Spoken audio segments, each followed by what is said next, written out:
విష్ణు సహస్రనామములోని నామాలను మనం చర్చిస్తున్నప్పుడు కొన్నిసార్లు పైకి ఒకేలా అనిపించే పేర్లు వస్తుంటాయి. కానీ వాటి లోపలికి వెళ్తే విశ్వానికి సంబంధించిన ఒక కొత్త కోణం మనకు కనిపిస్తుంది. నిజమే. గతంలో మనం భూతభృత్ అనే నామం గురించి మాట్లాడుకున్నాం.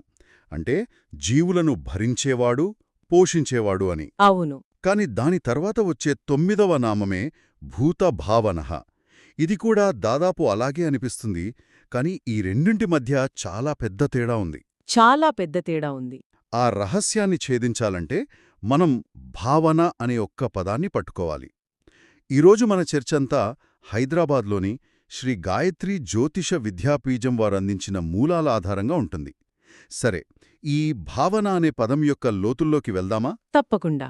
ఎందుకంటే భూతభృత్కి భూతభావనహకి మధ్య ఉన్న తేడాను అర్థం చేసుకోవడమంటే కేవలం ఉనికిలో ఉండటానికి, పరిణామం చెందడానికి మధ్య ఉన్న తేడాను అర్థం చేసుకోవడం లాంటిది.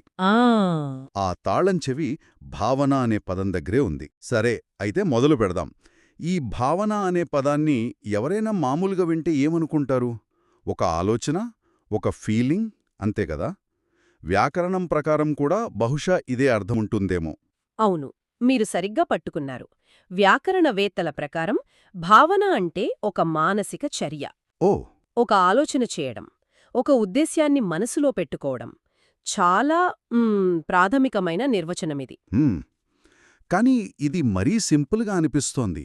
విష్ణువు యొక్క నామాన్ని కేవలం జీవుల గురించి ఆలోచించేవాడు అని అర్థం చేసుకుంటే అందులో అంత లోతు ఉన్నట్టు లేదు. లేదు. గొప్ప గొప్ప తాత్విక దర్శనాలు దీన్ని ఇంత తేలిగ్గా వదిలిపెట్టి ఉండవు కదా? వాళ్ళీ ఆలోచనను ఎలా ముందుకు తీసుకెళ్లారు? అద్భుతమైన ప్రశ్న. ఇక్కడే అసలు విషయం మొదలవుతుంది. న్యాయదర్శనం దీన్ని మరుస్థాయిలో చూస్తుంది. వారి ప్రకారం భావన అనేది కేవలం ఒక ఆలోచన కాదు, అదొక సంస్కారం. సంస్కారం అంటే మనసు మీద పడిన ముద్ర లాంటిదా?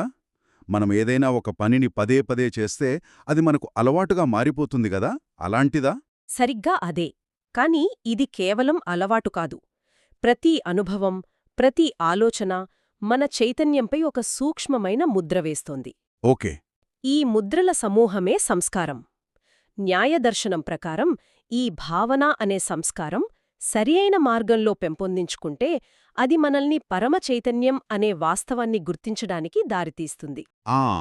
అంటే ఇది కేవలం ఒక ఆలోచనగా మొదలై అనుభవం ద్వారా మనల్ని మార్చే ఒక శక్తివంతమైన సాధనంగా మారుతుందన్నమాట. ఓకే, ఇప్పుడు కొంచెం ఆసక్తికరంగా మారుతోంది. అంటే విష్ణువు భూతభావనః అంటే ఆయన కేవలం జీవులను సృష్టించడమే కాదు, వాటి చైతన్యంపై సరైన సంస్కారాలను, సరైన ముద్రలను వేసేవాడు అని కూడా అనుకోవచ్చా? ఖచ్చితంగా. మన పరిణామానికి అవసరమైన అనుభవాలను ఆయనే మనకు అందిస్తున్నాడా? మీరు విషయాన్ని చాలా వేగంగా గ్రహిస్తున్నారు. ఇక ఈశ్వర ప్రత్యభిజ్ఞా విమర్శిని అనే కాశ్మీరా శైవ గ్రంథం దీన్ని ఇంకా లోతుగా వివరిస్తోంది. చెప్పండి. వారి ప్రకారం భావన అంటే సాక్షాత్తు అనుభవం. అది కూడా ఎలాంటి అనుభవమంటే మన అంతరాత్మ యొక్క నిజ స్వరూపంపై కలిగే పరిపూర్ణమైన అవగాహన. ఆ క్షణంలో నేను ఎవరు అనే ప్రశ్నకు సమాధానం దొరుకుతుంది. అంటే ఒక ఆహా మూమెంట్ లాంటిదా? మన గురించి మనకే అకస్మాత్తుగా ఒక గొప్ప విషయం తెలిసినక్కు? ఒక రకంగా అంతే. కాని అది మన గురించి తెలిసే చిన్న విషయం కాదు. మన నిజ స్వరూపం ఆ పరమాత్మే అని తెలిసే మహా అనుభవం. అలాంటి అవగాహన కలిగినప్పుడు మనలో నిద్రాణంగా ఉన్న ఉన్నత శక్తులు మేల్కొంటాయి. మన చైతన్యం ఉన్నత పరిమాణాలకు విస్తరిస్తుంది. చివరికి అది బ్రహ్మ సాక్షాత్కారానికి దారితీస్తుంది. సో ఇక్కడ భావన అనేది జ్ఞానోదయానికి తెరుచుకునే ఒక ద్వారం లాంటిది. మనం ఒక సాధారణ ఆలోచనతో మొదలుపెట్టి ఇప్పుడు జ్ఞానోదయానికి ద్వారం వరకు వచ్చాం. ఒకే పదం లోపల ఎన్ని పొరలున్నాయో, ఇది చాలా అద్భుతంగా ఉంది. అవును. ఇంతకీ మీమాంసాశాస్త్రమేం చెబుతోంది? వాళ్ల దృష్టికోణం సాధారణంగా కొంచెం భిన్నంగా ఉంటుంది కదా? నిజమే. మీమాంసకులు దీన్ని పూర్తిగా భిన్నమైన కోణంలో చూస్తారు. వాళ్లు అంతర్గత అనుభవాల కన్నా బాహ్య కర్మలకు ఎక్కువ ప్రాధాన్యత ఇస్తారు. ఓకే. వారి ప్రకారం జీవులైన మనం సృజనాత్మకంగా ఉనికిలోకి వచ్చే కార్యకలాపమే భావన. అంటే మనం పుట్టడం, జీవించడం, కర్మలు చేయడం. ఈ మొత్తం ప్రక్రియనే వాళ్లు భావన అంటారు. ఏంటి? మన ఉనికి వెనుక ఉన్న సృజనాత్మక శక్తే భావన అని వారి వాదన. ఒక్క నిమిషం, ఇది పూర్తిగా భిన్నంగా ఉంది. అంటే ముందు మనం భావన అనేది మనసులో జరిగేదనుకున్నాం. ఇప్పుడు మీమాంసకులది మన ఉనికి అని అంటున్నారు. అవును. ఈ రెండింటినీ ఎలా సమన్వయం చేసుకోవాలి? కాని దీనికంటే ముందు నాకు తంత్రశాస్త్రం గురించి తెలుసుకోవాలనుంది. తంత్రం ఎప్పుడూ విషయాలను చాలా ప్రత్యక్షంగా, శక్తివంతంగా వివరిస్తుంది. వాళ్ళు ఈ భావనను ఎలా చూశారు? మీరు ఊహించినట్లే తంత్రశాస్త్రం ఈ భావనను ఒక కాస్మిక్ లెవెల్కి తీసుకెళ్తుంది. శక్తేయ తంత్రంలోని కాళీక్రమ వ్యవస్థలో భైరవుడు భైరవికి వివరిస్తూ భావన అంటే ఎవరో కాదు, సాక్షాత్తు మహాకాళి లేదా భవానీ అని చెప్తాడు. ఏంటి? భావన అనే పదం ఒక దేవతా స్వరూపమా? ఇది ఊహించలేదు. అంటే ఆవిడకు ఈ పదానికి సంబంధమేమిటి? ఎందుకంటే ఆవిడను కాలాని అని కూడా పిలుస్తారు. అంటే కాలాన్ని సృష్టించేది. ఓ, కాల సృష్టికర్త. అవును. కాలం లేకపోతే ఏ అనుభవం లేదు, ఏ ఉనికి లేదు. అంతేకాదు ఆమె జ్ఞానానికి, గ్రహణశక్తికి మూలం. అందుకే ఆమెను కల్పన లేదా సృష్టి అని కూడా అంటారు. మ్మ్. కాబట్టి తాంత్రిక దృష్టిలో భావన అంటే ఈ మొత్తం విశ్వాన్ని నడిపిస్తున్న అనంతమైన కాలశక్తి, గ్రహించశక్యం కాని విష్ణువు యొక్క అపారమైన శక్తి. దీనినే మనం సాధారణ భాషలో విష్ణుమాయ అని పిలుస్తాం. విష్ణుమాయ. ఈ పదం వినగానే మనకు ఒక రకమైన భ్రమ, ఇంద్రజాలం గుర్తొస్తుంది. కాని ఇక్కడ మీరు దాని ఒక సృజనాత్మక శక్తి అంటున్నారు. అసలు దాని మాయా అని ఎందుకు పిలుస్తారు? అది మనల్ని మోసం చేస్తుందా? మోసం అనేది సరియైన పదం కాదు. దానికి 2 ముఖ్య కారణాలున్నాయి. మొదటిది, ఆమె చైతన్య స్థాయిలో ఉంది. అంటే ఆమె ఉనికి వాస్తవమైనది. కాని ఆమె అనంతమైనది, విస్తారమైనది. ఓకే. మన గ్రహణ శక్తి, మన మనస్సు పరిమితమైనవి. ఒక చిన్న గ్లాసులో సముద్రాన్ని నింపలేం కదా. అలాగే మన పరిమితమైన మనస్సుతో ఆ అనంతమైన శక్తిని పూర్తిగా అర్థం చేసుకోలేం. ఆ అర్థం చేసుకోలేనితనమే మనకు ఒక భ్రమలా, ఒక మాయలా కనిపిస్తుంది. ఓకే. అంటే సమస్య మన దగ్గరే ఉంది, ఆ శక్తిలో కాదు. మన పరిమితుల వల్ల అది మనకు అంతుచిక్కడం లేదు. మరి రెండో కారణం? రెండవ కారణం, మన ఇంద్రియాలు, మన శక్తులు పశుబంధనంలో నిద్రాణమై ఉంటాయి. తంత్ర పరిభాషలో పశువు అంటే పరిమితమైన చైతన్యంతో, అహంకారంతో బంధించబడిన జీవుడు. హ్మ్.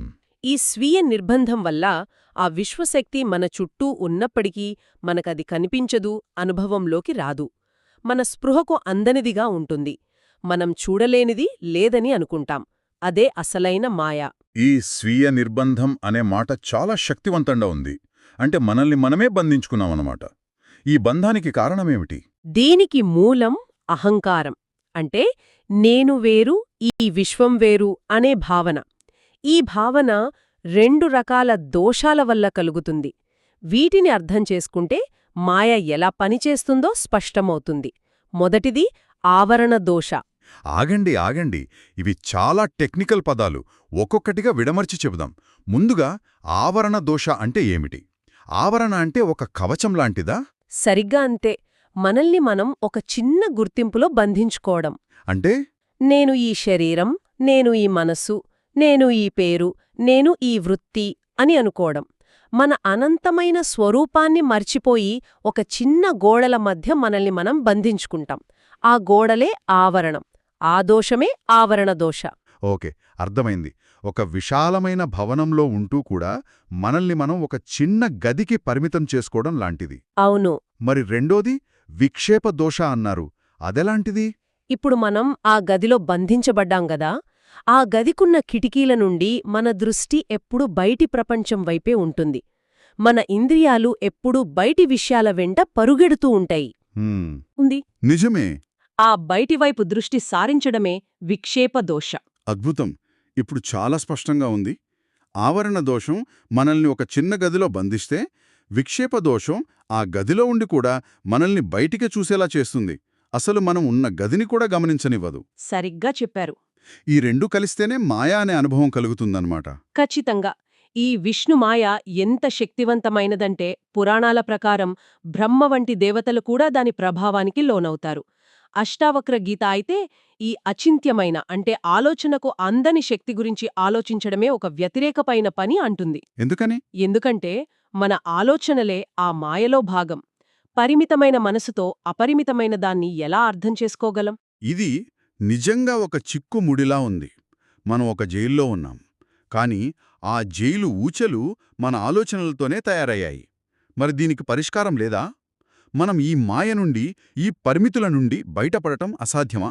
ఇక్కడే అష్టావక్ర మహర్షి ఒక అద్భుతమైన కాని అంతే కఠినమైన పరిష్కారం చెబుతారు. ఏమిటది? ఆయన ప్రకారం మన అహంకారపు నీడ కూడా మిగలకుండా మన నేను అనే భావనను పూర్తిగా వదిలిపెట్టి ఆ బ్రహ్మానికి సంపూర్ణంగా శరణాగతి చేయడమే అసలైన భావన. అంటే మాయను జయించడానికి మనస్సుతో యుద్ధం చేయడం కాదు, మనస్సునే వదిలేమంటున్నారా? అహంకారాన్ని నాశనం చేయడమే మార్గమా? అవును, ఎందుకంటే అహంకారమే ఆవరణ, విక్షేప దోషాలకు మూలం. ఎప్పుడైతే ఆ మూలమైన అహంకారం నశిస్తుందో ఆ దోషాలు కూడా వాటంతట అవే తొలగిపోతాయి. ఓ, అప్పుడు మాయా అనే తెర ఉండదు, కేవలం యథార్థ దర్శనం మాత్రమే మిగులుతుంది. ఆ సత్యాన్ని, ఆ శాశ్వత పురుషుడిని విష్ణువుగా గుర్తిస్తారు. ఆ ఏకైక శాశ్వతమైన పరమ చైతన్యమే అన్ని పరిమితులకు అతీతంగా ప్రకాశిస్తుంది. ఆ స్థితినే కైవల్యం లేదా కేవలావస్థ అంటారు. కేవలావస్థ. అంటే కేవలం స్వచ్ఛమైన ఉనికి మాత్రమే మిగిలి ఉండే స్థితి. ఈ భావనలు అద్వైత సిద్ధాంతానికి చాలా దగ్గరగా ఉన్నాయి. ఇలాంటివేమైనా ఇతర భారతీయతర సంప్రదాయాలలో కూడా ఉన్నాయా? ఉదాహరణకు బౌద్ధంలో. ఎందుకంటే వాళ్లు కూడా మనస్సు, చైతన్యం గురించి చాలా లోతుగా విశ్లేషిస్తారు. తప్పకుండా ఉన్నాయి. ముఖ్యంగా టిబెటన్ బౌద్ధమతంలో వాళ్లు కూడా భావన అనే పదాన్ని వాడతారు. వారి ప్రకారం దీనికి 2 ముఖ్యమైన భాగాలున్నాయి. మొదటిది సమత.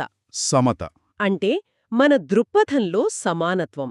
మంచి, చెడు, సుఖం, దుఃఖం, నాది, పరాయి వంటి ద్వంద్వాలకు అతీతంగా అన్నింటినీ, అందరినీ సమానంగా చూడగలగడం. అది సాధించడం చాలా కష్టం. మరి రెండవది? రెండవది విపశ్యన. దీని గురించి చాలామంది వినే ఉంటారు. అంటే జ్ఞానోదయమైన అంతర్దృష్టి లేదా వివేకం. వాస్తవికతను ఉన్నది ఉన్నట్లుగా మన ఇష్టాయిష్టాలనే వడపోత లేకుండా చూడగలగడం. ఓకే. అభిధమ్మ సుత్తా ప్రకారం ఈ సమత, విపశ్యన రెండింటినీ పరిపూర్ణం చేసుకున్నవారు బోధిసత్వుడవుతారు. బోధిసత్వుడిని శాశ్వతమైన, విస్తారమైన, స్వచ్ఛమైన ఆకాశంతో లేదా మహాశూన్యంతో పోలుస్తారు. శూన్యం అంటే ఏమీ లేకపోవడమని కాదు కదా? కాదు, అస్సలు కాదు. ఇక్కడ శూన్యమంటే ఏమీ లేకపోవడం కాదు, దాన్ని ఒక ఖాళీ కాన్వాస్లో ఊహించుకోండి. అది ఖాళీగా ఉందని, దానికేమీ విలువ లేదని కాదు, దానిమీద ఏ చిత్రాన్నైనా గీయవచ్చు. అది అనంతమైన సంభావ్యతకు ప్రతీక. అలాగే మహాశూన్యమంటే అన్ని పరిమితులు, రూపాలు లేని అనంతమైన చైతన్యస్థితి. అద్భుతం.